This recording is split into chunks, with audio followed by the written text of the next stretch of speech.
रे कलुआ तू जादव जी के बेटिया पर गाना लगा के बड़ी हीरो बनी थे रे। चले अब तोरो बहनी पर गई है जो उखाड़ लो तो उखाड़ लिया बेटा।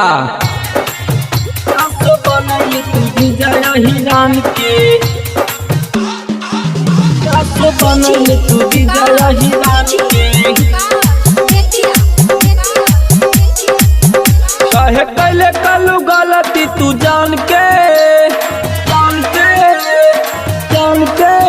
कहे कैले कलू गलती तू जान के असो बनैले तू जीजा हिरान के। असो बनैले तू जीजा हिरान के।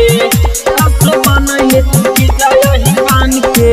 सब तार जाई लोग खानदान के असो बनैले तू जीजा हिरान के। असो बनैले तू जीजा हिरान के। असो बनैले तू जीजा हिरान के। असो बनैले तू जीजा हिरान के। असो बनैले तू जीजा हिरान के।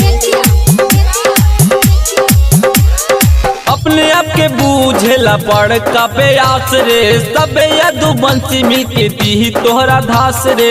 सबे यादू बंसी मिलके दी तोहरा धास रे। अपने आप के बूझेला पड़ का प्यास रे। सबे यादू बंसी मिलके दी तोरा धास रे। कहे पकड़ के ना रखल जुबान के कहे पकड़ के ना रखल जुबान के।